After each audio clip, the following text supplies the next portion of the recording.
y a une question qui semble venir. Y a-t-il de l'espoir? Je pense que Daniel Sibony vous a dit qu'il n'y en avait pas beaucoup, mais enfin, je préfère lui rendre le micro. Hein, mais... Ce serait dommage d'entendre que je dis qu'il n'y a pas beaucoup d'espoir. L'espoir, ça ne se divise pas. Il n'y a pas un peu, beaucoup, etc. L'espoir, ça veut dire miser, savoir qu'il y a du temps, qu'il y a de l'être à venir. Et donc, s'il y en a, c'est qu'il y en a indéfiniment, à profusion. Il y a de l'espoir à profusion. Même si on était condamné à rester dans cette pièce, il y a l'espoir de passer les quelques heures ou quelques jours qu'on aurait d'une façon vivante. Il y a des gens qui ont eu cette expérience et qui n'étaient pas, je veux dire, dans notre situation. Donc il y a du jeu, il y a de l'être, il y a de l'espoir. Vous savez, quand Jérémie, là je reviens à un texte de Jérémie qui fait partie des Lamentations, on dit les Lamentations alors que le livre s'appelle simplement Echa, ça veut dire et quoi, comment, qu'est-ce. Vous voyez, qu'est-ce qui s'est passé? Il dit, cette phrase que je trouve humoristique, à Dieu, il lui dit, jusqu'à quand Yahvé en voudras-tu éternellement à ton peuple? Jusqu'à quand seras-tu en colère éternellement contre ton peuple? Autrement dit, chacun a sa place. Il y a une colère récurrente, il y a un espoir récurrent, il y a du possible, et c'est en ce sens que nous sommes ici pour réfléchir. Alors, premièrement, islam égale islamisme, à votre avis, que dire aux musulmans qui prônent l'islam comme religion de paix? Je vous dis, l'islam a du mal à assumer son entre-deux, qui est de boiter entre l'envie de vivre avec les autres en paix et l'envie de respecter ses fondements qui exigent que la paix soit une paix islamique. Voilà. Alors, les fondamentalistes, si on pouvait les définir, si on pouvait les encercler comme ça, dire voilà, ceux-là c'est les fondamentalistes, alors on ferait alliance avec les autres pour isoler les fondamentalistes. Ça paraît le bon sens. Malheureusement, comme vous le voyez dans des petits événements, les choses sont très mêlées. Vous savez, moi je dis, il y a deux ondes, l'onde conviviale et l'onde fondamentale. Elles ont des résonances, des interactions. Lorsque le pape cite un manuel de paléologue, tiens d'ailleurs c'est manuel de paléologue, c'est drôle, hein, il a pris un manuel de paléologie et donc il l'a cité. Eh bien, ce n'est pas les intégristes qui se sont soulevés, c'est tout le monde. C'est tout le monde. C'est-à-dire qu'on ne sait pas à quel moment. C'est là qu'il y a une stratégie de prise d'otage soft. C'est-à-dire que quand le prof de philo, là, il se met à dire explosivement ce qu'il avait sur le cœur, qui étaient des choses qui sont dans le Coran, hein, qui sont le djihad, etc., eh bien, et les autres disent « Ah, là, il faut savoir ce qu'on veut. Qu'est-ce qu'il veut, ce type? S'il veut le dialogue, alors il ne faut pas qu'il dise ce qu'il y a. » Donc, on accepte que l'autre parle, mais à condition que son altérité ne soit pas significative. Ça veut dire quoi? Ça veut dire qu'il se la boucle en tant qu'autre. Donc ça va être difficile. Donc, si des musulmans vous disent l'islam c'est une religion de paix, vous dites c'est votre vœu et je le soutiens. Voilà. Et si vous pouvez me dire comment vous combattez pour la paix, ça m'intéresse. Et si on voit qu'ils combattent vraiment pour la paix, alors ce sont des gens avec qui on peut parler. Jusqu'à présent, ça ne s'est pas beaucoup exprimé. Voilà. Donc, il ne faut pas non plus dire islam, c'est islamisme, parce qu'il vous dirait, ah mais non, moi je connais des gens qui condamnent les islamistes. Donc il faut dire l'islam est un double niveau, parfois même un double langage ou un double tiroir, mais un double niveau entre l'onde fondamentale et l'onde conviviale. L'onde fondamentale, elle maudit les autres, l'onde conviviale, elle veut vivre avec les autres. C'est un entre-deux, il faut le gérer comme tel. Et si on peut le gérer, l'avancer à des fins de vie et de convivialité, tant mieux. Alors, pourquoi, à votre avis, Israël vend-elle mal son image à l'étranger? Moi, je pense que Israël, c'est pas seulement... Bon, enfin, je comprends ce que vous dites, vend mal son image, c'est-à-dire on ne se préoccupe pas de son image, c'est-à-dire on ne se préoccupe pas de la stratégie de prise d'otage, la stratégie perverse. S'en préoccupe pas. Je pense qu'il y a dans l'establishment israélien, dans l'opinion, dans la façon d'être israélienne, il y a encore des restes importants du fantasme initial sioniste qui est l'État d'Israël va régler la question juive. Et même il y a des restes d'un fantasme premier qui était on n'a rien à voir avec ces juifs de ghetto, ces juifs persécutés, misérables, avec leur yiddish, avec leur judéo-marocain, etc. On n'a rien à voir, on est un homme neuf, une société neuve. Et je crois qu'ils vont mettre un certain temps, si on peut les aider, tant mieux, ils vont mettre un certain temps à voir que Israël ne résout pas la question juive, parce que la question juive, fort heureusement, est insoluble, comme la question de la vie. Hein, si quelqu'un me dit, vous ne pouvez pas me résoudre la question de la vie, de ma vie, je dis, bah, ça sera résolu à la fin, pas avant. Donc, il y a ce fantasme de résoudre la question juive. Israël ne résout pas la question juive, il lui donne d'autres dimensions intéressantes. Il faut que la société, les Israéliens reconquièrent, je dirais, les dimensions juives et comprennent que il y a des dialectiques beaucoup plus riches, plus profondes que simplement opposer une force comme ça et presque automatique. Et vous voyez bien que voilà, cette force automatique n'a pas suffi et ne suffit pas. Bien sûr, si on inventait comment créer un champ magnétique, car il y a toujours aussi la question du technique. L'humain et le technique courent, font un jogging, font une course en avant et on ne sait jamais qui va gagner. Si d'ici un an on trouvait un champ magnétique qui dévie les petites fusées, c'est génial. Donc il peut y avoir des issues techniques, il ne faut pas négliger. Mais pour l'instant, eux ont un bouclier féminin et nous, on n'a pas un bouclier magnétique. D'accord? Voilà. Donc, il faut expliquer ça aux Israéliens, mais les Israéliens, ils sont coriaces parce qu'ils n'aiment pas qu'on leur explique des choses, parce qu'ils pensent qu'ils savent. Et voilà, bon, ben c'est comme ça. Quoi d'autre? Alors? J'ai une question. Oui?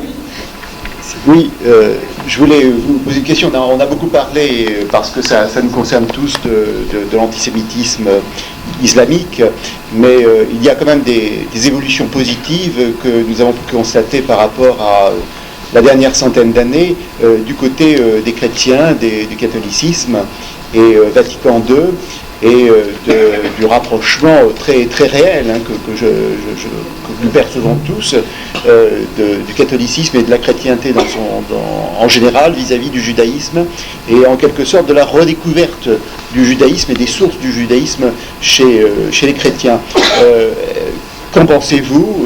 Pensez-vous qu'il puisse y avoir un mouvement similaire qui pourrait arriver à l'avenir pour l'islam? Je dirais, Dieu vous entende. Attendez. C'est la première fois que j'entends le mot Dieu. Jusqu'à présent, on parlait pas de Dieu. Moi, j'ai dit Yahvé, c'est pour ne pas dire Adonai, mais c'est le nom de Dieu. Hein. J'ai employé le nom de Dieu. Voilà, plusieurs fois. Ma question était en deux parties. Voilà. Première partie, que penser de l'évolution très, très, très intéressante des chrétiens, et d'autre part, Est-ce qu'il peut y avoir est-ce que quelque chose d'équivalent pourrait exister? Alors, l'évolution intéressante des chrétiens, évidemment, je la trouve aussi, comme vous, intéressante, en regrettant qu'ils aient mis 20 siècles pour la produire. Mais bon, peut-être que l'islam va mettre 20 mois. Hein? Bon, donc, alors, je complète ma réponse tout à l'heure quand quelqu'un vous dit « mais l'islam est une religion de paix », vous pouvez aussi doser vos réponses. Vous pouvez d'abord lancer la question sur mon site et vous recevrez quelques éléments de réponse. Mais vous pouvez aussi dire « le jour où vous arrêterez de faire maudire les juifs et les chrétiens par Allah, vous contribuerez à la paix. » C'est tout.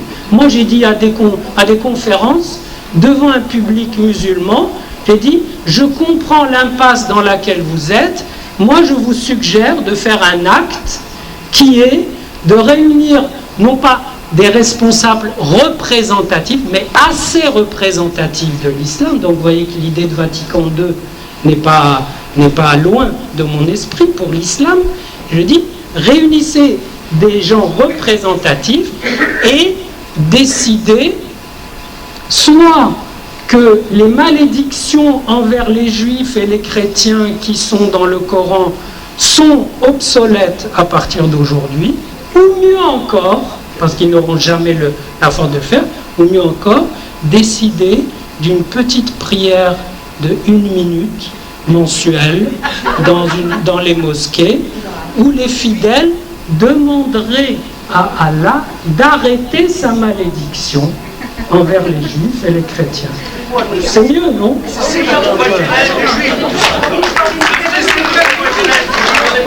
J'ai pas encore eu des réponses. Hein.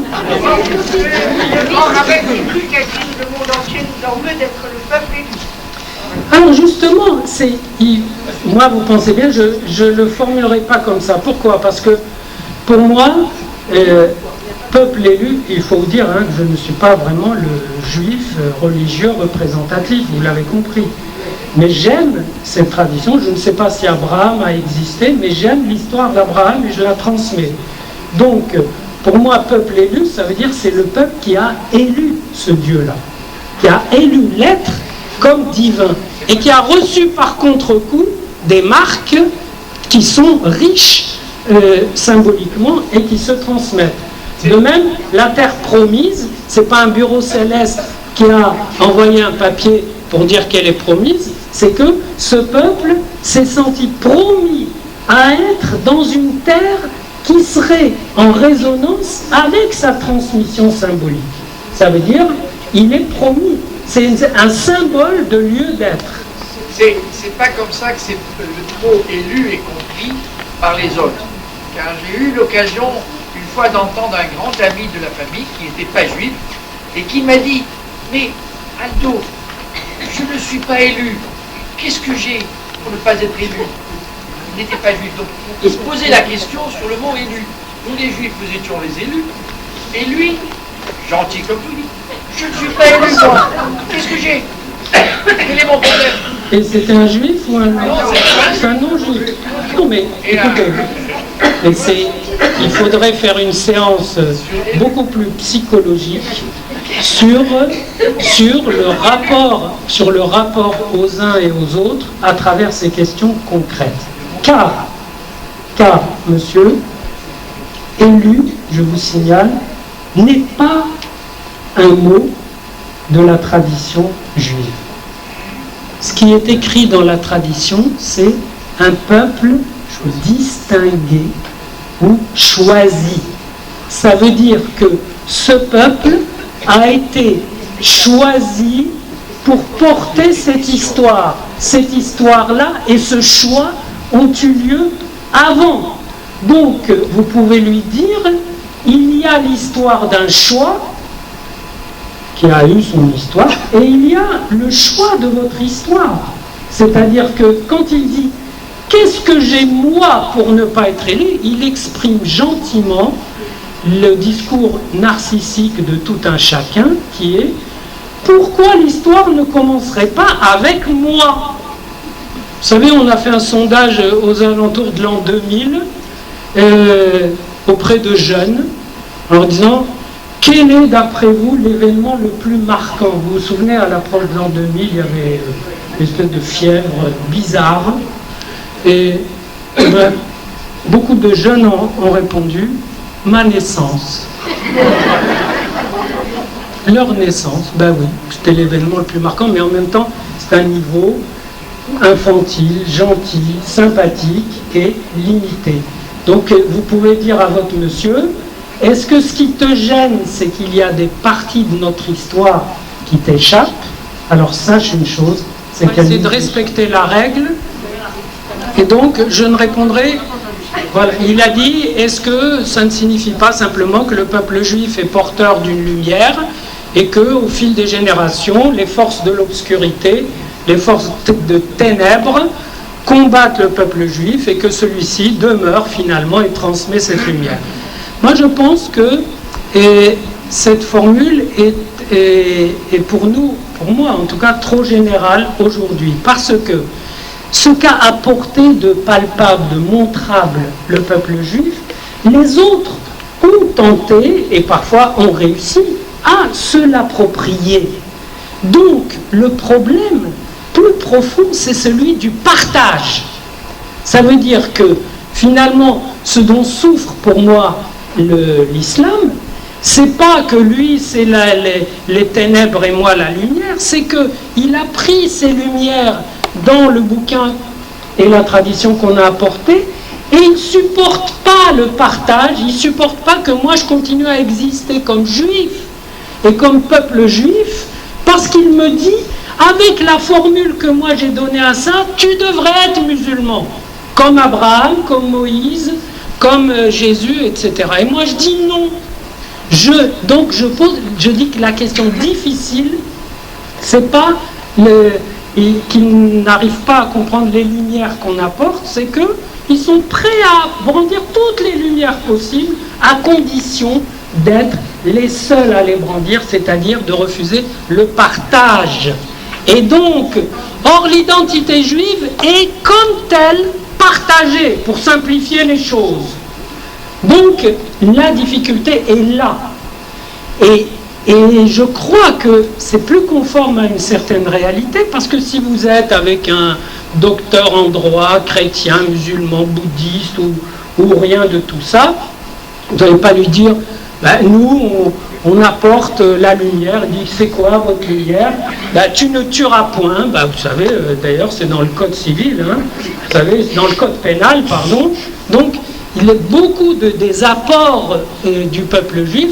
Et tu n'envieras pas ton prochain, ben, et on ne parle que de ça, etc. Donc, les contenus ne sont que des appuis. Ça ne veut pas dire qu'ils sont secondaires. Ce sont des appuis. Pour des fonctions que j'appelle symboliques, un symbole, c'est un partage. Un symbole, c'est un partage de quoi? Mais justement, du symbole. C'est-à-dire du fait que le symbole, d'ailleurs, pour dire faire une alliance, dans la langue hébraïque, on dit l'ikrot berit. Vaichletu benem berit, ça veut dire couper une alliance. Donc on coupe et on fait le nœud. Ça veut dire que c'est deux, ça fait deux. On coupe alors qu'on aurait pu laisser le fil, voilà, c'est tout. Non, on coupe et on fait un lien. Cette coupure-lien, ce partage, c'est entre deux, c'est ça la difficulté aujourd'hui.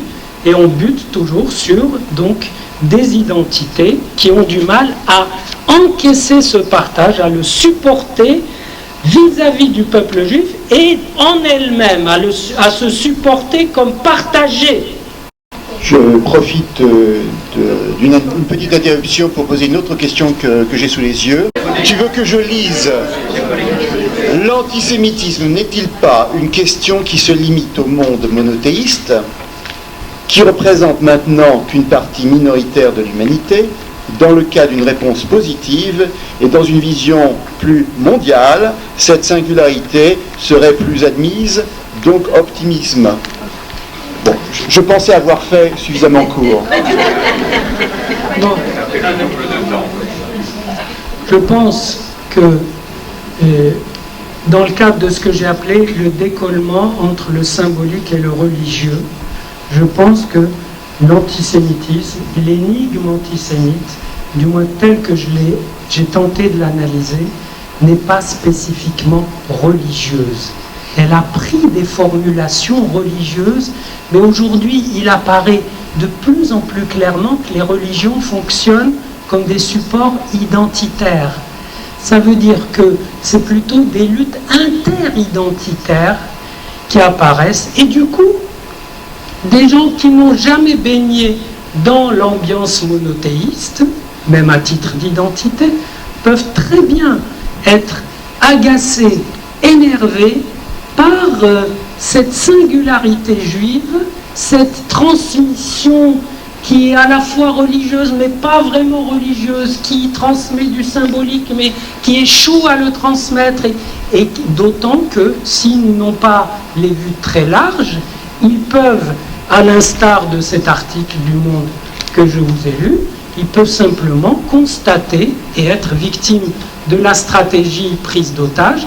Ils peuvent constater que décidément ces juifs, ils emmerdent le monde.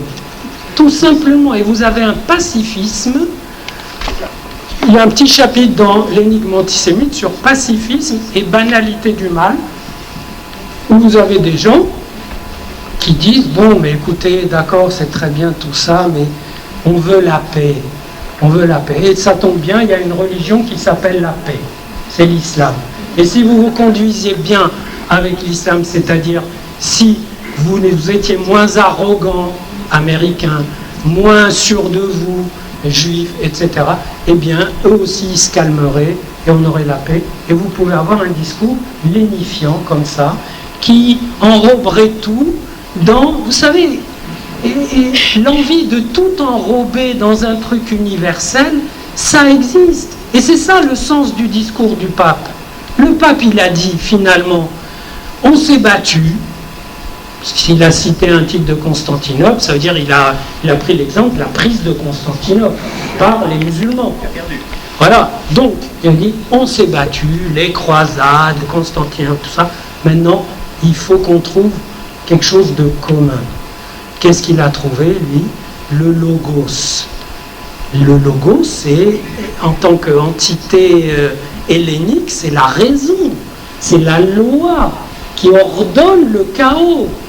Sauf que lui, il a fait un petit coup de pichenette pour ramener ce logos au logos créateur par lequel Jean traduit Bereshit bara Elohim. C'est-à-dire, il dit le logos qui était à l'origine, ben oui, mais le logos originaire, c'est pas vraiment le logos de la logique d'Aristote. Comprenez? Donc, mais il essaye, d'autres essayent autrement, d'autres essayent de dire il faut quelque chose de vraiment commun à tous. On va dire les droits de l'homme, l'humain. Voilà, la chair humaine. On doit, et oui, pourquoi pas, mais du coup, à chacun de ces tribunaux-là, les juifs sont perdants. Pourquoi? Parce qu'ils ont tiré sur des femmes. Il fallait qu'ils laissent ces femmes sortir les soldats tranquillement, parce que sinon, ils n'ont pas respecté le corps, la chair sacrée de ces femmes. Et vous voyez le piège. Le piège, c'est d'ignorer les conflits, parce que vous pensez bien que ce n'est pas des idées géniales de dire, écoutez, on est des humains, respectons-nous comme humains, chacun a une valeur absolue. Ben oui, ça veut dire en termes psy, affirmation narcissique. Chacun a la sienne. Mais non seulement ça ne résout pas les problèmes, mais c'est là que commencent les problèmes. Quand il y a de l'entre-deux choc narcissique, quand le narcissisme de l'un ne supporte pas celui de l'autre. Pareil pour le logo, c'est la raison. Et c'est en ça que l'apport juif est quelque chose que moi je trouve, oui, lumineux, mais pas au sens lumière contre, pas au sens comme ça de la philosophie des Lumières, c'est qu'il apporte des repères de singularité qui honorent la singularité de chacun, mais à des fins universelles. Et vous, la diaspora en Israël, Et excusez-moi, on va Attendez, essayer non, de non, on va respecter essayer, voilà. les règles du jeu, c'est-à-dire de répondre aux questions écrites.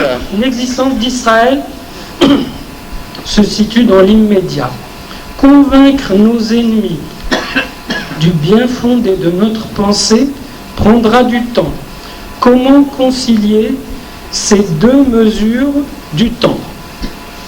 Très bonne question. Et je vous signale que c'est une question qui se pose pour tout un chacun, qu'il combatte l'antisémitisme ou pas, qu'il ait la question d'Israël ou pas. Ça veut dire comment tout un chacun arrive à vivre avec le temps des horloges, le temps des calendriers, le temps inconscient, le temps subjectif où on prend de la ressource pour vivre une autre histoire. Hier soir, je faisais une conférence à la Fondation MACT sur l'art contemporain, et c'est une question qui s'est posée sur l'œuvre d'art. L'œuvre d'art est une façon de réinventer une temporalité pour la donner à vivre. Et donc, inventez des temporalités, débrouillez-vous, et sachez que ce n'est pas les deux seules temporalités contradictoires. Et je dirais, c'est vrai que dans votre première partie, il y a une urgence. Eh bien, je dirais, vivez de façon urgente. On vit de façon urgente. Il y a urgent, mais c'est pas, il ne faut pas prendre l'alibi de l'urgence pour faire n'importe quoi. Voilà. Question suivante. Alors, si l'islam intégrait le critère de laïcité, cela résoudrait-il certains problèmes? Moi, je crois que ces problèmes vont se poser très concrètement. À mon avis, on peut même demander à des futurs candidats que, selon eux, quand il y aura des écoles coraniques financées par l'État, il y en a déjà, est-ce que les contribuables doivent payer l'étude de sourate où on dit « ne prenez pas vos amis parmi les juifs et les chrétiens » ou « Dieu a maudit les juifs et les chrétiens » ou est-ce que ça sera considéré comme un texte abstrait, etc. Comment ça va se passer? C'est des questions concrètes. Et des questions, est-ce qu'on va mettre de la viande halal dans cette école? Parce qu'il y a une majorité de musulmans, peut-être que les autres ne voudront pas de la viande halal parce qu'elle est préparée au nom d'Allah et qu'ils ne veulent pas qu'il y ait du halal dans ce qu'ils mangent. Il y aura des vrais problèmes et des problèmes intéressants. Et je crois que ce n'est pas le lieu de dégager ce qui pourrait être un principe, mais inutile de vous dire que autant je ne suis pas pour la philosophie des Lumières, autant une de ces conquêtes, c'est-à-dire la laïcité, me paraît infiniment précieuse. Mais elle pose un problème de courage. Est-ce que l'establishment, à tous les niveaux, aura le courage d'affirmer ces principes? Alors, pourquoi les Juifs étudient-ils si peu leurs textes bibliques et talmudiques? Ils y trouvent rarement... Ils y trouveraient les vraies solutions. C'est pas vraiment une question, là. Moi, j'ai fait allusion à cet aspect en disant trouvez les façons que vous voulez, mais élevez le niveau. Voilà, élevez le niveau parce qu'il y en a besoin. Moi, je pense que chaque époque doit produire son Talmud et que c'est pas toujours sûr, c'est pas toujours évident que les questions que se posent les gens aujourd'hui trouvent leur réponse dans le Talmud où des sages très respectables essayaient de répondre à des questions que eux se posaient. Notamment, est-ce qu'on construit une soukha avec un os d'éléphant? C'est une question qui ne se pose pas vraiment à nous. Ce qui se pose à nous, c'est est-ce qu'il y a moyen de trouver une soukha pas trop loin pour aller boire un coup? Donc, ce n'est pas les mêmes problèmes. Voilà.